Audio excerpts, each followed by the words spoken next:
السلام علیکم، میرا جنون چینل میں خوش آمدید۔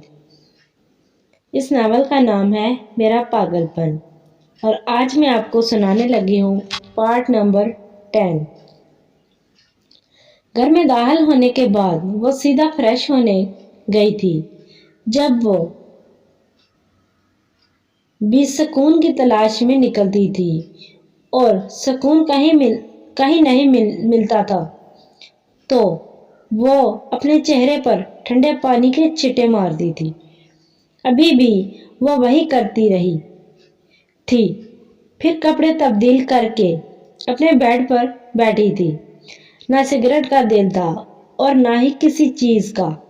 وہ سوچ ہی رہی تھی کہ پیچھے سے جناب ہمارے ولی صاحب آن ٹپکے۔ عقیدہ، تم جانتی ہو، دروازے سے کھڑے ہو کر اسے دیکھتے ہوئے اس نے بولنا سٹارٹ کیا تھا۔ مجھے کچھ جاننا تھا کیا؟ وہ اسے غور سے دیکھتے ہوئے بولی۔ نہیں تو پھر؟ اب کی بار ولی نے برسا منہ بنا لیا، اور عقیدہ کو یہ سمجھ نہیں آیا تھا یہ کیوں بنایا گیا ہے۔ مسئلہ کیا ہے؟ مسئلہ کشمیر ہے، تمہیں پتہ ہے۔ کیا بولوں آگے؟ بول رہا ہوں۔ اب کی بار اس نے تپتے ہوئے کہا تھا، اور باقاعدگی سے اس کے روم میں داخل ہو کر اس کے بیڈ کی سائڈ پر بیٹھا تھا۔ ہاں تو مسئلہ یہ ہے کیا؟ ایک سیکنڈ، مجھے تمہیں کچھ بتانا ہے۔ عجیب، تمہارا دماغ خراب ہو چکا ہے۔ ولی، تم سنو نا، اس نے بچوں کی طرح ضد کی تھی۔ اچھا سناؤ بھی۔ بات یہ ہے کہ میرا نام ولید شیخ عرف ولی ہے، اور میں بہت خوبصورت ہوں۔ دنیا کی ہر لڑکی مجھ پہ مرتی ہے۔ عقیدہ کو سوائے یہ جملہ عقیدہ نے ادا کیا تھا۔ تمہیں یہ کس نے کہا کہ تم لڑکی ہو؟ کیا مطلب؟ ارے تم بہت برے آدمی ہو۔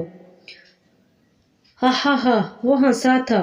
اس نے صرف اسے دیکھنے میں اکتفا کیا تھا۔ ایسے نہ دیکھو، ظالم، نظر لگ جائے گی۔ پھر یہ نظر میری 40-50 لڑکی آ کر اتارے گی۔ اتنی اہم بات اس نے اسے گھورتے ہوئے کہا۔ آگے سنو۔ اور عقیدہ مجھے ایک نہیں 2 نمبر آدمی سے بھی آگے کی چیز بولتی ہے۔ اور کمینہ، الو کا پٹھا، میں بچپن سے ہی ہوں۔ تم بولنے والی تھی، اس لیے پہلے ہی بول دیا۔ تم وہ کچھ بولتی۔ وہ اسے منہ چھڑاتا آگے بڑھا تھا، اور یہ بچپن سے اس کی عادت تھی۔ اب کی بار عقیدہ کا قہقہ بلند ہوا تھا۔ وقت لگتا ہے پھول کو مرجھانے میں، وقت لگتا ہے حادثات کو بھلانے، وقت لگتا ہے سر کے سیاہ بالوں کو سفیدی چڑھانے میں، وقت لگتا ہے اپنی ذات کو اذیتوں سے نکالنے میں، اور وقت لگتا ہے پاگل پن سے خود کو چھڑانے میں۔ تیز رفتار میں چلتی گاڑی اور ساتھ میں اس کا پاگل پن کافی تھا سب کو خاک کرنے میں۔ وہ تیز رفتاری سے گاڑی چلا رہی تھی، فل سپیڈ میں، اور فل سپیڈ میں چلتا گانا جو گاڑی میں کسی دوسرے آواز کو نہ سننے کے لیے کافی تھا۔ وہ سنسان سا علاقہ تھا جہاں 1-2 گاڑیاں چل رہی تھیں، مگر عقیدہ کو کیا ڈر؟ وہ تو ایک باہمت لڑکی تھی، ہر جنگ سے لڑ جانے والی۔ وہ نازک ضرور تھی، کیونکہ لڑکیاں ہوتی ہی نازک، لیکن اپنی ساری نزاکت وہ نفرت میں ختم کر چکی تھی۔ وہ حنین اپنے دولہے کو لینے جا رہی تھی۔ دو راستے تھے، ایک جگہ سے جلدی پہنچ جانا تھا تو دوسری جگہ سے لیٹ پہنچنا تھا، اور اس نے جلدی کا سنسان راستہ چنا تھا۔ قسمت میں کیا لکھا ہے وہ انسان نہیں جاننا سوائے خدا کے، مگر وہ قسمت خود بنانے والوں میں سے تھی جو اس کی غلط فہمی تھی۔ چلتی ہوئی گاڑی جو یکدم رکی تھی۔ اسے کیا ہوا؟ اس کے چہرے پر غصے کی لکیر ابھری تھی۔ خیر، دیکھتی ہوں، ورنہ ولی کو بلواتی ہوں۔ اور اب گاڑی سے نکلی اور گاڑی کو دیکھنے لگی تھی، اور اس کا پیٹرول ختم ہو چکا تھا۔ واہ عقیدہ واہ، عقل مند انتہا کی، چیک کرنا کیسے بھول گئی میں؟ یہ کیسے ہو سکتا ہے؟ اف! اب کی بار اس نے سر پر ہاتھ رکھا تھا اور ولی کو کال ملانے کے ارادے سے گاڑی میں موبائل لینے کے لیے ہاتھ بڑھایا تھا۔ بچاؤ، پلیز بچاؤ، خدا کے لیے مجھے چھوڑ دو، ڈرو خدا سے، چھوڑو مجھے۔ سامنے سے آتی وہ لڑکی اور اس کے پیچھے 3-4 وحشی درندے جو اسے بوکوں کی طرح کھینچ رہے تھے، مگر وہ بار بار پیچھے ہٹنے اور خود کو ان سے دور کرنے میں لگی ہوئی تھی۔ ایک نے آگے بڑھ کر اس کا دوپٹہ کھینچا تھا۔ اب کی بار وہ زور سے چلائی تھی۔ اس کی آواز چاروں طرف گونجی تھی۔ سنسان علاقہ ہونے کی وجہ سے اس کی آواز نے شور پیدا کیا تھا۔ عقیدہ کے ہاتھ جو موبائل لینے کے لیے بڑھا تھا، وہ ایک دم سے رکا تھا۔ یہ کیسی آواز تھی؟ اس کی چھوٹی حس نے کچھ غلط ہونے کا اشارہ دیا تھا۔ اب گاڑی سے بندوق نکال کر وہ اس آواز کا پیچھا کرنے کی غرض سے آگے بڑھی تھی، جو تھوڑے قریب سے آئی تھی۔ وہ اب چلتے چلتے اس جگہ پر پہنچ گئی تھی۔ شام کا اندھیرا ہلکا ہلکا پھیل رہا تھا۔ 2-3 مرد اس کے معصوم و بے جان جسم پر جھکے ہوئے تھے اور اپنی ہوش مٹانے کی کوشش میں تھے، اور وہ چیخ رہی تھی، مچل رہی تھی، مگر ان حواس کے ماروں کو فرق کہاں پڑ رہا تھا؟ وہ دیکھتے ہی اس کا حلق تک کڑا ہوا تھا۔ پرانی یادیں کبھی پیچھا نہیں چھوڑتی۔ وہ اب ان کے قریب گئی تھی۔ بلو کلر کی قمیض شلوار پہننا وہ عجیب سا شخص جسے دیکھنا یہ آنکھیں گوارا نہ کرے۔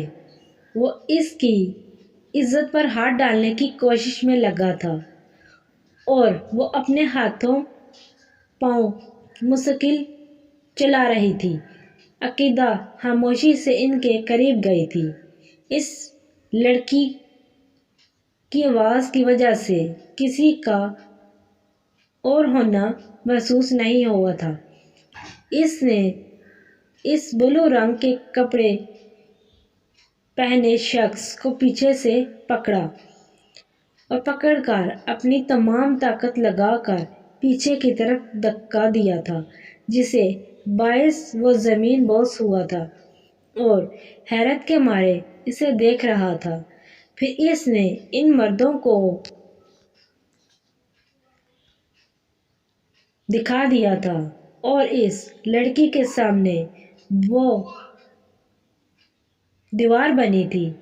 تو جانتی ہے تو کس سے پنگا لے رہی ہے؟ اس بلو رنگ کی قمیض شلوار پہنے شخص نے اسے گھورتے ہوئے کہا۔ ہاں جانتی ہوں، بھوکے درندوں سے تو، اور تو ہاتھ لگا، کمزور میں سے نہیں ہوں تو سر توڑ دینے والوں میں سے ہوں۔ اب کی بار وہ چیخی تھی، وہ نازک اصحاب کی لڑکی جس کی آستین پھٹی ہوئی تھی۔ حالت کافی خراب تھی۔ اس کے پیچھے کھڑی ہو گئی۔ تھی، جیسے کسی بے سہارا کو سہارا ملا تھا۔ وہ ان کے قریب آتے ہی اس سے پہلے ہی اس نے اپنی گن نکال کر 3-4 فائر کیے تھے اور 3 مضبوط جسم اب بے سودا پڑے تھے۔ اپی، اس نے روتے ہوئے کہا اور اس کے گلے لگ گئی۔ اللہ نے میری سن لی اور آپ کو میرا مددگار بنا کر بھیجا۔ یہ کہنے کے بعد وہ اس سے الگ ہوئی تھی اور زمین پر سجدہ گریز ہوئی تھی۔ اس پر وہ چاہتی تھی کہ جتنی سانسیں جسم میں ہیں وہ سب رب کی شکر میں یوں ہی گزار دے۔ عقیدہ سجدے میں گری اس لڑکی کو دیکھ رہی تھی۔ یہ بات اس کے سمجھ میں نہیں آئی تھی۔ اسے ایک پل میں یہ محسوس ہوا جیسے وہ مکمل طور پر پاگل ہو چکی ہے، زمین پر یوں گہرے روئی جا رہی ہے اور اللہ جسے چاہے عزت دے اور جسے چاہے رسوا کر دے، یہ سب ہی اسی کے ہاتھ میں ہے جو ہمارا اور تمہارا رب ہے۔ کچھ پل یوں ہی پڑی رہی۔ سنو، اب کی بار عقیدہ نے آواز دی۔ وہ اس کی آواز پر چونکی اور کھڑی ہو گئی اور اس کے گلے لگ گئی تھی۔ وہ خاموشی سے اس معصوم سی لڑکی کو دیکھ رہی تھی جو اس کے گلے لگی مستقل رو رہی تھی۔ وہ کہہ رہی تھی نہ جانے کیا کیا، مگر اس کے ذہن میں صرف ایک ہی جملہ تھا، آپ کو اللہ نے میرا مددگار بنا کر بھیجا ہے، میں نے اللہ کی کون ہوں۔ اس کے دل میں نہ جانے ایسے ہی کتنے سوال تھے۔ وہ اس کو لے کر باہر آئی تھی، اسی جگہ سے آہستہ آہستہ چلتی ہوئی اسے لے کر اس نے اسے گاڑی میں بٹھا لیا تھا، جو مستقل رو رہی تھی۔ آنسو تھے جو رک نہیں رہے تھے۔ ولی، کال اٹھاؤ۔ وہ مستقل کال ملانے میں مصروف تھی مگر سگنل مکمل طور پر نہیں آ رہے تھے۔ وہ مستقل کال ملا رہی تھی۔ شام کا اندھیرا پھیل رہا تھا لیکن شاید قسمت میں تھا کال لگنا۔ تھوڑی ہی دیر بعد رنگنگ جانے لگی۔ وہ اب 5 منٹ بعد ولی نے کال اٹھائی، 5 منٹ میں یہاں پہنچو، میں نے تمہیں ایڈریس بھیجا ہے۔ ہاں، مل گیا، آتا ہوں۔ 5 منٹ کا مطلب 5 منٹ، پہنچ گیا۔ یہ کہتے ہی کال کٹی اور وہ خود بھی گاڑی میں جا بیٹھی اور وہ معصوم سی لڑکی یوں ہی سر جھکائے بیٹھی رہی۔ بعد اس کے رونے میں کمی آ چکی تھی۔ عقیدہ نے اس سے کوئی سوال نہیں کیا تھا اور وہ کرنا بھی نہیں چاہتی تھی۔ فل سپیڈ میں گاڑی چلتی ان کے پاس آ کے رک گئی تھی۔ وہ 5 منٹ میں پہنچ چکا تھا۔ عقیدہ کے 5 منٹ کا مطلب 5 منٹ وہ شروع سے جانتا تھا۔ جب بھی بچپن میں وہ اسے 5 منٹ کا کہتی تو وہ پہنچ جاتا تھا۔ وہ عقیدہ کا ولی تھا۔